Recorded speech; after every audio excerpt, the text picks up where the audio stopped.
تو انہوں نے حکومت وہاں پہ بنائی. اب کشمیر میں اب جو آج انہوں نے الیکشن کے دن رزلٹ آنے سے پہلے یہ لوگ بیٹھ گئے ٹی وی اسٹیشنز پہ اور کبھی ایک بات کریں کبھی دوسری باتیں کریں, ان ساری باتوں کا اگر الٹا جواب دیا جائے تو دین حالات اور بھی زیادہ بگڑ سکتے ہیں.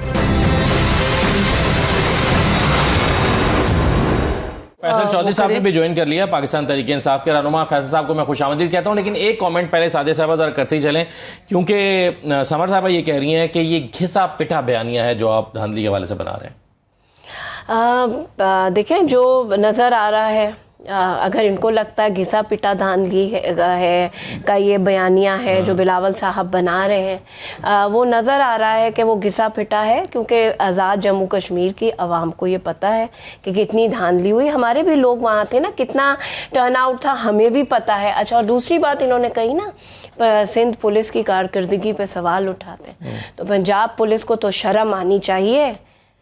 تھانہ تو معطل کر دیا ہے, لیکن 2 خواتین کا پولیس والوں نے ریپ کیا ہے معذرت کے ساتھ. تھانہ تو محترمہ بالکل معطل ہو گیا ہے بالکل, لیکن پولیس نے ریپ کیا ہے, بہت شرم کی بات ہے.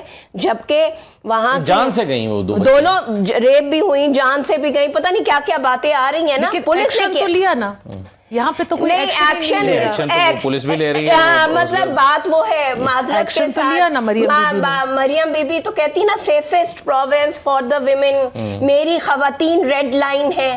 کتنے ریپ کیسز رپورٹ ہوئے ہیں پولیس کی کارکردگی پہ. لیکن چلیں الیکشن کے حوالے سے ان کا ایک آرگومنٹ یہ ہے کہ اگر ہم نے دھاندلی کرنی تھی تو ہم نے جی بی میں کیوں نہیں کیا, آپ کو ایک سیٹ سے بڑھتے تھے. دیکھیں جی بی میں بھی بہت کوششیں ہوئیں, لیکن جی بی کے لوگوں نے وہاں کے لا اینڈ آرڈر کی وہ سچویشن نہیں تھی جو اس وقت آزاد کشمیر میں لا اینڈ آرڈر کی سچویشن ہے. لوگوں کے گھروں سے جو گورنمنٹ کا اپنا نمبر ہے کہ کوئی 86 باڈیز جو ہیں وہ راولا کوٹ میں شہید ہوئے ہیں اور وہ دوسرے علاقوں میں گئی ہیں. اب اس دن تو میں نے رانا ثناء, میں کہتی ہوں نا ان کو سنجیدہ نہیں لینا, اس دن تو رانا ثناء اللہ صاحب یہ فرما رہے تھے کہ یہ جو دھرنے پہ بیٹھے ان کے خلاف ہم کارروائی کریں گے جب ہم حکومت میں آ جائیں. کل کہہ رہے تھے کہ جی ہم ان سے بات چیت کریں گے اور یہ ہمارے بھائی ہیں, یہ محب وطن ہے. جو کل وہ پرسوں جلسہ تھا جو بہت ہسٹوریکل ہے بتا رہی ہیں, اس میں وہ یہ بات کر رہے تھے. تو کس بات پہ یقین کریں. بالکل صحیح ہے. فیصل چودھری صاحب بہت شکریہ. سر یہ اب حالات تو آپ دیکھ ہی رہے ہیں, پیپلز پارٹی اور پی ایم ایل این کے درمیان بھی کشیدگی ہمیں دکھائی دے رہی ہے, اور یہ خبریں بھی ہیں کہ پیپلز پارٹی اور پی ٹی آئی کے درمیان بھی رابطہ ہوا ہے, اور وہاں پر بھی پی ٹی آئی نے کہا ہے کہ اچھا چلیں اگر آپ ہمارے ساتھ مل کے جدوجہد کرنا چاہتے ہیں تو آئینی عہدے چھوڑ دیں وغیرہ وغیرہ. تو یہ پیپلز پارٹی اور پی ٹی آئی کے قریب آنے کے امکانات پیدا ہو رہے ہیں. دیکھیے نیچرلی ہونا تو چاہیے, اگر پی ٹی آئی کی لیڈرشپ میں تھوڑا پولیٹیکل سینس پریویل کرے تو اگر پیپلز پارٹی جو ہے وہ ہاتھ بڑھایا ہے بلاول نے, انہوں نے کہا ہے اپنے جلسوں میں, تو اس کو دیکھیں نا پالیٹکس تو یہی ہوتی ہے نا, اپرچونٹیز آتی ہیں. اگر آپ اپرچونٹیز اویل کرتے ہیں, یہ آفر کتنی سیریس ہے کتنی نہیں ہے, دیٹس اے ڈفرنٹ ڈبیٹ کہ اس میں یہ کیا کرتے ہیں. بالکل اگر انہوں نے موومنٹ کرنی ہے پولیٹیکل کوئی, تو اس کے لیے تو جتنی زیادہ پارٹیاں ان کے ساتھ ہوں گی اتنی زیادہ بینیفٹ ہوگا اور اتنا ہی زیادہ پولیٹیکلی مینیورنگ ہوگی. اور کیونکہ آئسولیشن میں تو کر کے دیکھ چکے ہیں 4 سال سے کچھ نہیں ہو رہا, تو پولیٹیکل موو ہونی چاہیے. تو فیصل صاحب یہ پیپلز پارٹی اور پی ایم ایل این کی لڑائی جس کے بارے میں رانا ثناء اللہ صاحب بڑے کانفیڈنٹ ہیں کہ یہ صرف الیکشن کے جو مرحلہ ہے یہ اس کے اختتام تک ہے, الیکشن ختم ہوں گے تو یہ سب نارمل ہو جائے گا, ڈسٹ بیٹھ جائے گی, کوئی ایشو نہیں ہے دونوں جماعتوں کے درمیان. لیکن میڈیا پر آنے والی خبروں سے لگتا ہے کہ نہیں, معاملہ تھوڑا سا زیادہ ماضی کی نسبت آگے چلا گیا ہے. آپ کو پی ایم ایل این اور پیپلز پارٹی کے تعلقات میں کیا مسئلہ نظر آ رہا ہے؟ نہیں مسئلہ تو خیر یہ کوئی اتنا خاص نہیں ہوگا. اگر تو دیکھیں نا یہ تو ڈیپینڈ کرتا ہے نا, اگر پیپلز پارٹی جو ہے انتظامی یونٹس سندھ میں سپورٹ کرتی ہے یا نئے صوبے سپورٹ کرتی ہے تو پھر تو یہ معاملہ اس طرح چل سکتا ہے. لیکن اگر وہاں پہ جو پرابلم پیپلز پارٹی کو فیس کرنی پڑے گی, فار ایگزامپل اگر کراچی کو فیڈرل ٹیریٹری ڈکلیئر کرنا ہے, بیسکلی جو لڑائی ہے وہ آزاد الیکشنوں کی نہیں ہے, یہ تو 28ویں ترمیم کی لڑائی ہے نا جی, اور اس میں بھی وہ حصہ جو کہ صوبوں کی تشکیل سے متعلق ہے. تو اگر وہ معاملہ ہوگا تو پھر تو پیپلز پارٹی افورڈ نہیں کر سکتی پولیٹیکلی، وہ it's too heavy a price to pay. اگر آپ کو یاد ہو تو پیپلز پارٹی وہ نہروں والے معاملے کے اوپر بھی ان کو ڈک ڈاؤن کرنا پڑا، بیکاز وہاں پہ زرداری صاحب نے تو اس پہ کوئی چونچنا نہیں کی تھی، لیکن وہاں پہ لوکل پھر اتنا زیادہ ایشو بن گیا کہ وہاں پہ پیپلز پارٹی کو اسٹیپ بیک کرنا پڑا اور وہ نہیں بن سکی. تو یہ نئے صوبے بھی ہے تو ضرورت بالکل ہے ملک میں، لیکن اس کے لیے پولیٹیکل کنسنسس ہونا بہت ضروری ہے، اور اگر وہ نہ ہوا تو پھر یہ معاملہ. فیض صاحب، آپ کو لگتا ہے کہ پیپلز پارٹی اور پی ایم ایل این کا صوبوں کی تقسیم کے معاملے پر موقف الگ الگ ہے؟ یعنی پیپلز پارٹی تو صوبوں کی تقسیم نہیں چاہتی، اور نون لیگ کیا پنجاب میں صوبوں کی تقسیم چاہتی ہے؟ نہیں، نون لیگ کا دیکھیں نا، نون لیگ کا جو بیلٹ ہے وہ جی ٹی روڈ کا، وہ اس میں نواز شریف صاحب بیسکلی 90s کی سیاست سے باہر نہیں نہ نکلے. وہ ابھی بھی دیکھیں نا، جو مریم بی بی کا جو سٹائل ہے وہی ہے، سڑکیں دے دو، اتنے پیسے دے دو، یہ کر دو، وہ کر دو، ایئرپورٹ بنا دو، یہ بنا دو، وہ بنا دو. تو مطلب وہ ایک جو اس زمانے میں وہ پیٹی سی پالیٹکس ہوتی تھی. لوگ اب اس کو جو ہے وہ اس سے زیادہ رائٹس کی بات کرتے ہیں. اب تو سچویشن پہ ڈبیٹ بدل گئی ہے نا سر. اب تو عمران خان کے جو فنڈامنٹل رائٹس ہیں بطور پریزنر، ان کی بات ہوتی ہے. اب تو پی ٹی آئی نے جو عمران خان صاحب نے جو ینگسٹرز کو موبلائز کیا ہوا ہے، یا جو ان کو سینس دی ہے پولیٹیکلی، وہ تو اب بہت زیادہ چیلنجنگ ہو گئی ہے. اس کے لیے تو آپ کو گورننس جو ہے وہ ٹھیک ٹھاک چیلنج ہے. آپ دیکھیے نا، اتنا کچھ کرنے کے باوجود حالت یہ ہے کہ یہ پنجاب میں ایک جگہ پہ گیدرنگ نہیں کرنے دے رہے نون والے، اور پیپلز پارٹی والے کراچی میں. حالانکہ کراچی میں پیپلز پارٹی کے پاس کوئی بھی سیٹ نہیں تھی، پی ٹی آئی نے ایم کے ایم کو ڈیفیٹ کیا تو فارم 47 لے کے وہ سارے آئے. تو یہ سچویشن جو ہے یہ کب تک پرویل کرے گی؟ اکانومی کا بہت زیادہ ایشو ہے. لیکن بحران تو ہے نا اسد اس وقت ملک میں. اکانومی کے بہت زیادہ بحران ہیں، لا اینڈ آرڈر کے، ٹیررزم کا بہت سیریس بحران ہے. ہمارے لوگ، ہمارے فوجی، ہمارے پولیس والے، ہمارے عام لوگ روز شہادتیں دے رہے ہیں بارڈر لائن ایریا کے اوپر. تو یہ چیزیں جو ابھی باقی تو انہوں نے ایک دوسرے کی جو کارکردگی بیان کی ہے وہ مجھے ٹائم ضائع کرنے کی ضرورت نہیں ہے. لیکن یہ ہے کہ جو اس وقت صورتحال ہو رہی گورننس کی، تو مسائل بہت سیریس ہیں، اور اسی لیے نقوی صاحب نے میسج دیا ہے. اور یہ فی الحال جو لگتا ہے کہ طوفان تھم گیا ہے، میرے خیال میں یہ طوفان سے پہلے کی خاموشی ہے. صحیح ہے. اور جب یہ انٹروڈیوس ہوگی 28ویں ترمیم، جی تو 28ویں ترمیم صحیح ہے. اب مگر وہی سوال ہے کہ 28ویں ترمیم کے معاملے پر یا صوبوں کی تقسیم کے معاملے پر سمر صاحبہ، کیا پی ایم ایل این اور پیپلز پارٹی کی رائے مختلف ہے؟ یعنی پیپلز پارٹی چاہتی ہے کہ صوبوں سندھ کی تقسیم نہ ہو، لیکن کیا پی ایم ایل این چاہتی ہے کہ پنجاب کی تقسیم ہو جائے؟ دیکھیں، فرسٹ آف آل تو پی ایم ایل این اور پیپلز پارٹی دو انفرادی پولیٹیکل پارٹیز ہیں. ان کا ہر چیز پہ ایک سٹانس نہیں ہے. لیکن جو 1973 کا آئین ہے، آئی تھنک اس پہ پاکستان کی ہر پولیٹیکل پارٹی کا، ہاں، لیکن 28ویں ترمیم پر سٹانس ایک ہونا ضروری ہے نا، اگر ترمیم کرنی ہے تو ترمیم نہیں ہو سکتی. تو اسی لیے تو ہم کہتے ہیں کہ یہ جو نئے صوبے، دیکھیں پاکستان میں کچھ انتظامی بحران ہیں. ہر جو باشعور انسان ہے وہ اس بات کو ایکنالج کرے گا، لیکن یہ آواز صوبوں سے آنی چاہیے. جیسے اب خیبر پختونخوا حکومت نے سہیل افریدی صاحب کے ٹینیور میں صوبہ ہزارہ کے لیے آلموسٹ یونینیمس قرارداد پاس کر دی ہے. صرف آئی تھنک عوامی نیشنل پارٹی کے 4 لوگوں نے اس میں ووٹ نہیں دیا، باقی گورنمنٹ بینچز نے، اپوزیشن پارٹیز نے، سب نے. اور وہاں کے علاقے بہت عرصے سے اس چیز کے لیے متحرک ہیں. وہاں پہ کیمپینز چلی ہیں، کراؤڈ موبلائز ہوا ہے، اور ایک گراؤنڈ سویل کی سپورٹ کے ساتھ یہ بات آئی ہے. اور سملر ایک سچویشن ساؤتھ پنجاب میں نظر آتی ہے. لیکن ساؤتھ پنجاب میں ہمیں پاپولر تقسیم کے حق میں ہے. جی دیکھیے، کے پی کے کی تقسیم کے اس کے ہم حق میں نہیں ہے، لیکن اگر ہزارے کے لوگ یہ چاہتے ہیں اور آپ کی P T I lead assembly نے اس چیز قرارداد کو منظور کر دی ہے، تو then they are well within their rights to demand that. Who am I to say, یعنی آپ سپورٹ کرتے ہیں؟ نہیں، ہو ایم آئی ٹو سے کہ یہ نہیں ہے. اب میں جس جگہ سے بلونگ کرتی ہوں، پشاور سے، وہاں پہ اس طرح کی کوئی بات نہیں آئی. دیکھیے دیر اب آج اخبار، ایک بہت پرانا نامی گرامی اخبار، اس نے فیک ہیڈ لائن لگا دی کل. اس نے کہا کہ جی یہ ہزارہ اور یہ جگہ جو ہیں تربیلا، یہ اسلام آباد کے ساتھ لگ گئے. مطلب اتنا آسان نہیں ہے. کہنے کا مقصد یہ ہے، اس کا ایک طریقہ کار ہے.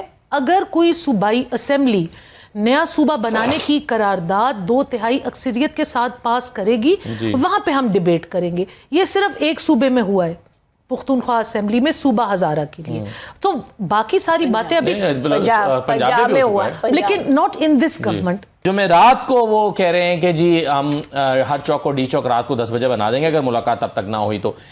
اس پر فیصل صاحب آپ کے پاس کیا معلومات ہیں, کیا کرنے جا رہی ہے پی ٹی آئی, اس پر بتائیے گا. ایک چھوٹا سا بریک لے کے واپس آتا ہوں, ہمارے ساتھ رہیے.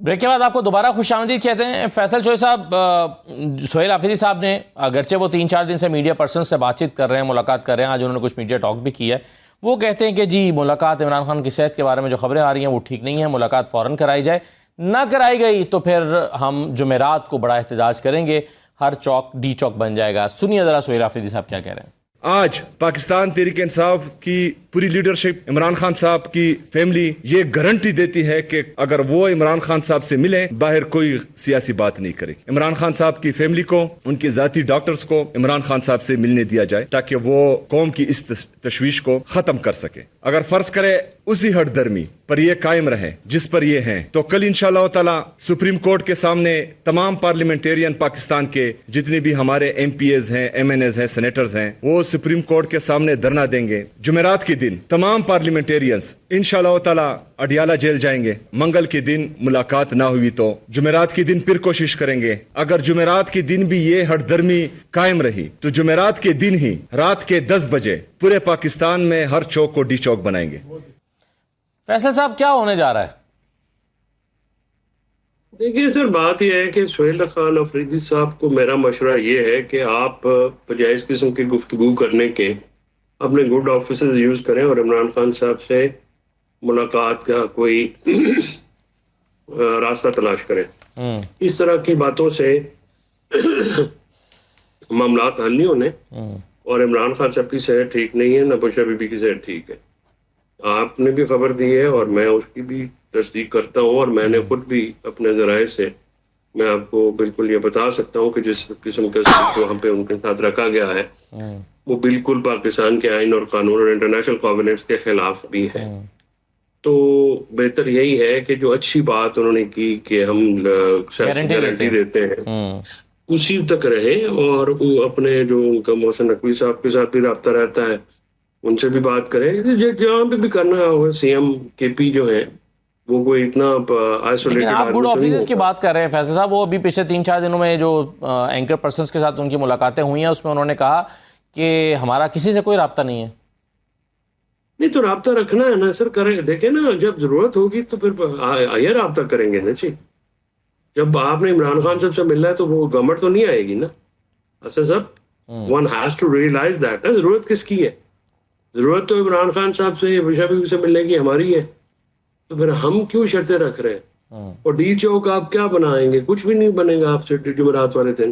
آپ بجائے, میں اسی لیے تو کہہ رہا ہوں, دیکھیں آپ اس اپروچ کے ساتھ نہیں تو ہم یہ کر دیں گے, نہیں یہ چھوڑ دیں باتیں.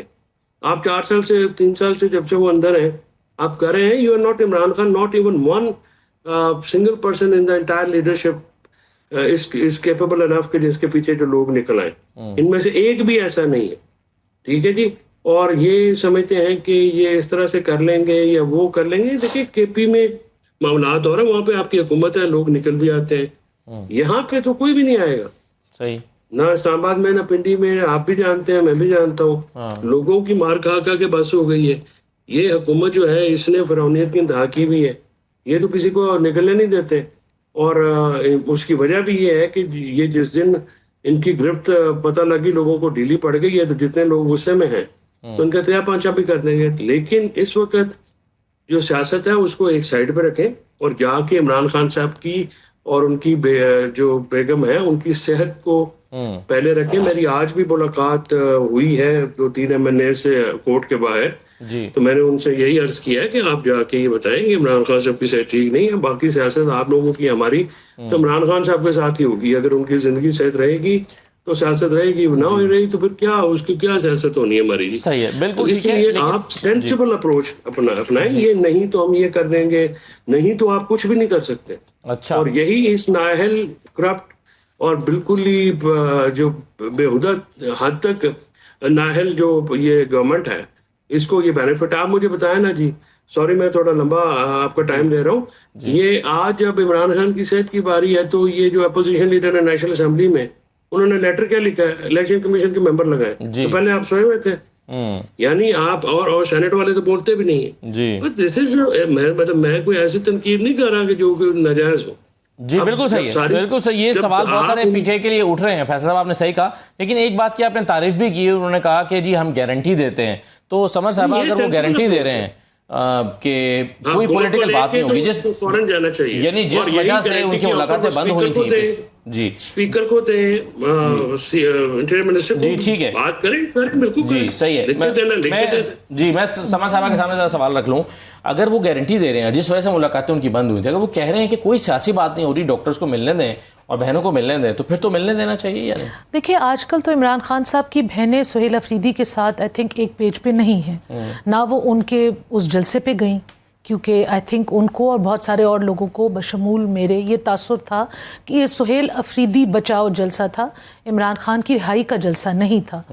انہوں نے جب لانگ مارچ کی ڈیٹ دی 27 سپٹمبر کی, تو فیملی نے اس سے لا تعلقی کا اظہار کر دیا. Chief of opposition, leader of the opposition in the assembly says میرے ساتھ تو مدتیں ہو گئی ہیں, کسی نے رابطہ نہیں کیا. جو اگر آج کوئی 50 60 70 ایم این ایز آ جاتے ہیں ہائی کورٹ میں, دیکھیں اسد صاحب, تو پھر ملاقات ہو جاتی. It's not that. سب سے پہلے پاکستان تحریک انصاف کو اپنا ایک گروہ بنانا پڑے گا. میں اس پارٹی کی نہیں ہوں, میری بات پہ نہ وہ عمل کریں گے نہ وہ سنیں گے. آپ یہ کہہ رہے ہیں کہ آپ ان کے مطالبات اس لیے نہیں مان رہے کہ آپ کے اوپر وہ پورا دباؤ نہیں ڈال پا رہے. آپ کے اوپر اگر وہ پورا دباؤ ڈالیں گے تو پھر ان کی بات مان لیجیے. لیکن کبھی کبھی آپ یہ نہیں سوچتے ڈیولز ایڈوکیٹ والی بات کہ وہ دباؤ ڈالنا ہی نہیں چاہ رہے, وہی خان صاحب کو نکالنا ہی نہیں چاہ رہے. اگر وہ خان صاحب کو نکالنا چاہ رہے ہوتے تو آج کے کورٹ کے حالات ہوتے. تو قانون پھر کیوں حرکت میں آ جائے گا اگر وہ دباؤ ڈالیں گے؟ تو اگر نہیں آنا چاہیے تو پھر نہیں. دباؤ کی بات نہیں ہے, میں نے آپ کو بتایا جو پرسکرائب طریقہ کار ہے نیگوسیشنز کا, through speaker, through parliament, through leader of the opposition and parliamentary leader. اور ہم تو اس میں پیپلز پارٹی کو بھی ویلکم کرتے, کیونکہ اس میں مثبتاً پیپلز پارٹی کا ایک نیوٹرل رول ہے. P M L N government کو چلا رہی ہے, ان کا یہ خان صاحب کی پارٹی ہیں, وہ پھر نسبتاً ایک نیوٹرل رول ہے, وہ آ کے آربیٹریٹ کر لے دونوں سائڈوں کے بیچ میں کہ جی اس کی بات اس کی بات. لیکن پی ٹی آئی تو یہ کہتی ہے کہ 5 تاریخ کو جو لوگ کراچی میں نکلے اس میں پیپلز پارٹی کا نیوٹرل رول نہیں تھا. ان کا تو آپ سے بھی شکوہ ہے, تو ان کا تو ہر کسی کے ساتھ شکوہ ہے نا. لیکن the thing is کہ وہ پہلے اپنا ہاؤس ان آرڈر کریں, اس کے بعد پھر نیگوسیشنز کے لیے تو بیٹھیں. اگر پیپلز یہاں سندھ میں جہاں پر آپ کی حکومت ہے وہاں پر پی ٹی آئی آتی ہے, سہیل افریدی صاحب یا علیمہ خان صاحبہ وہاں پر آتے ہیں اسٹریٹ موومنٹ کرنے کے لیے 27 ستمبر کے لانگ مارچ کی تیاری کے سلسلے میں, تو انہیں فریلی موو کرنے دیا جائے گا؟ دیکھیں سوال ہی نہیں پیدا ہوتا. دیکھیں فیصل صاحب کی ایکسپیکٹیشن آپ سے. فیصل صاحب کہہ رہے ہیں, لیکن دیکھیں اگر وہ گورنمنٹ سے کسی جگہ بیٹھ کر اجازت لیں گے, جو کہ ڈپٹی کمشنر, دیکھیں ایسے تو ہو نہیں سکتا کہ اور اجازت تو نہیں دیں گے آپ نہیں. دیکھیں کوئی ایک سپاٹ اگر انہوں نے احتجاج کرنا ہے نا, موبلائزیشن کرنی ہے, تو کہیں آپ ایک کوئی سپاٹ وہ آئیڈینٹیفائی کر کے گورنمنٹ کے ساتھ بات کر سکتے ہیں کہ جی ہم یہ کام اس جگہ کرنا چاہتے ہیں. لیکن اگر آپ مین شاہراہیں بند کر دیں گے یا آپ لوگوں کو ٹریفک کے لیے نقل و حرکت میں رکاوٹ ڈالیں گے, تو ظاہر سی بات ہے حکومت. جب عمران خان کے خلاف بلاول صاحب لانگ مارچ لے کر سندھ سے کراچی سے چلے تھے, اسلام آباد آئے تھے, تو کیا ہر جگہ اجازت لیتے ہوئے آئے تھے؟ دیکھیں ظاہر سی بات ہے جو وہ روٹ ڈیسائیڈڈ تھا فیڈرل گورنمنٹ کو بھی پتا تھا. اجازت لی تھی؟ اجازت نہیں لی تھی, لیکن ہماری آپ کو لیکن روکا نہیں گیا تھا. نہیں دیکھیں وہ, لیکن آپ روکیں گے اگر وہ شہری زندگی کو مفلوج کرنے کی کوشش کریں گے. شہری زندگی مفلوج ہو جاتی ہے لانگ مارچ سے, جیسے بلاول صاحب آئے تھے تو شہری زندگی مفلوج ہو گئی تھی. شہری زندگی بلاول صاحب کا جو روٹ تھا وہ اس پہ ایسی آبادی لانگ مارچی تھی نا, وہ تو بندے ہی نہیں تھے اس میں. اچھا, اور ابھی بھی میرا یہ دعویٰ ہے کہ یہ لانگ مارچ کی تاریخ جو انہوں نے چیف منسٹر کے پی نے اعلان کی ہے وہ واپس لے لی جائے گی. کیوں لیں گے؟ وہ لے لیں گے کیونکہ ظاہر سی بات ہے with in party he consensus نہیں ہے. پہلی بات لانگ مارچ پہ تو کنسنسس ہے. ایک منٹ, کنسنسس نہیں ہے پہلی بات. دوسری بات یہ کہ مجھے آج بھی یاد ہے جب عمران خان بہت پاپولر تھے اور یہ بلو ایریا آئے تھے, تو ریسکیو کے لیے بندے بھیجے گئے تھے اور وہ تھے طاہر القادری صاحب. تو اس وقت بندے نہیں نکلے تھے. پھر وہ دوسری دفعہ وہ جو امین گنڈا پور آئے تھے, بشرا بی بی آئی تھیں نکل کے, پھر وہ راتوں رات کہاں غائب ہو گئے تھے. اور وہ تو اب وہی بات ہے کہ لوگ نہیں تھے نا, لوگ نہیں تھے, کیونکہ وہ جو جتنے نعوذ باللہ جتنے جنازوں کا بتایا جاتا ہے وہ آج تک جنازے نظر تو نہیں آئے کسی گھروں سے, اللہ نہ کرے کسی کے گھر سے جنازہ اٹھے, لیکن جتنا وہ دعویٰ تھا. تو ابھی بھی میں آپ کے پروگرام میں یہ بات کہہ رہی ہوں کہ تحریک انصاف پہلے اپنا ہاؤس ان آرڈر کرے. ان کی بہنیں کچھ کہتی ہیں, ان کا چیف منسٹر کچھ کہتا ہے, ان کا اپوزیشن لیڈر کچھ کہتا ہے.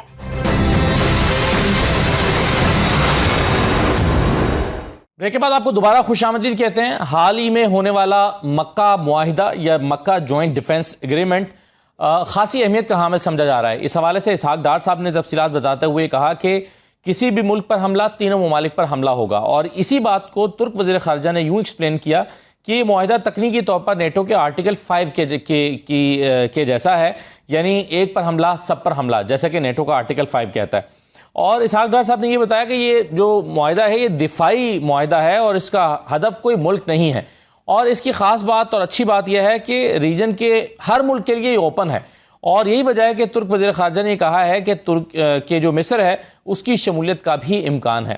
تو یہ معاہدہ کیوں کیا گیا, اس کا مقصد کیا تھا, اور ایک سوال جو لوگوں کے ذہنوں میں پیدا ہو سکتا تھا اس پر تو آج وضاحت ایران نے خود کر دی. انہوں نے کہا کہ مکہ معاہدہ ہمارے لیے خطرہ نہیں ہے, یعنی اس کا موضوع ہم نہیں ہیں.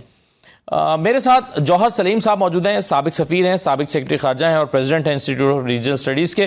بہت شکریہ جوہر سلیم صاحب. سر کیا اہمیت ہے اس معاہدے کی جو حال ہی میں ہوا ہے مکہ میں؟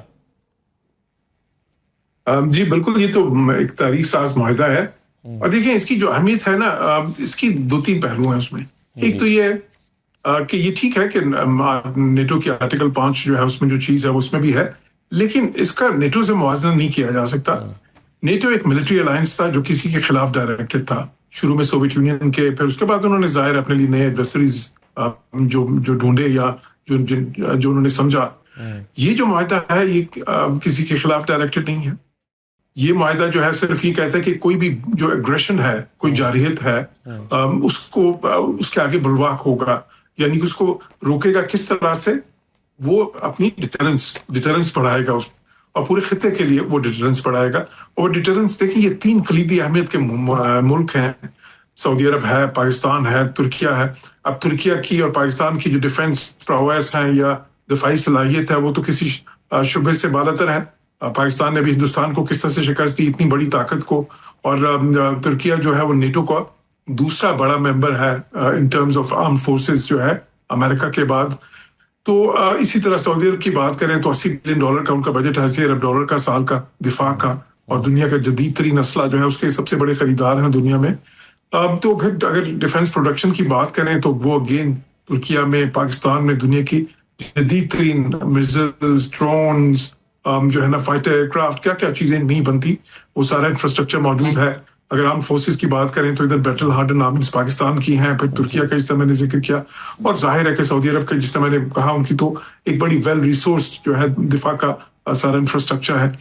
تو مقصد یہ ہے کہ دیکھیں, اور اس کے امن و سلامتی بڑھانی ہے خطے کی, اور وہ اس طرح بڑھانی ہے کہ جارحیت کو جو ہے نا اس کو ڈسکریج کرنا ہے, کسی قسم کی جارحیت بھی. اور جارحیت جو ہے وہ یہ خطہ جو ہے ہمارا جو GCC کے اراؤنڈ بھی, جس میں ترکیہ اور پاکستان ہے, جارحیت اس میں بہت سے ہیں. آپ دیکھیں اسرائیل کو دیکھ لیں, اسرائیل کی پورا ماضی جو ہے ان کا وہ جارحیت جو ہے نا بار بار اپنے ہمسایہ ملکوں پہ جو ہے وہ تو ان کی ایک شکل میں یا دوسری شکل میں ہوتی رہی.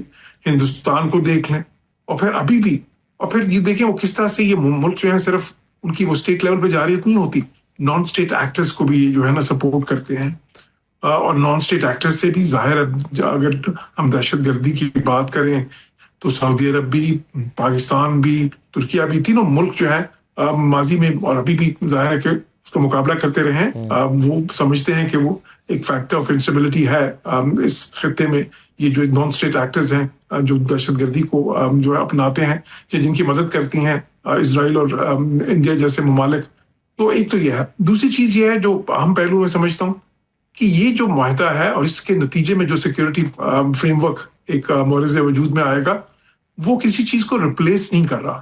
وہ اس ڈیفینس آرکیٹیکچر کو بھی ریپلیس نہیں کرے گا جو امریکہ کی اس خطے میں ہے, جو ظاہر ہے کہ سعودی عرب کے ساتھ 1945 میں کوئنسی پیکٹ کے بعد اور پھر جو باقی جی سی سی کنٹریز ہیں ان کی آزادی کے فوراً بعد سے ہے, ان کی وہ ساتھ ایک ڈیفینس آرکیٹیکچر, ان کی ملٹری بیسز ہیں, ان کے ظاہر ہے سارے فلیٹس ہیں اس ریجن میں, سمندروں میں بھی, تو وہ اس کو ریپلیس نہیں کر رہا بلکہ یہ آگمنٹ کر رہا ہے سیکورٹی اور peace by making a multi layered security framework. تو یہ جو سیکورٹی فریم ورک ہے یہ ایک اور لیئر ایڈ کر رہا ہے اس خطے کے امن و سلامتی کے لیے.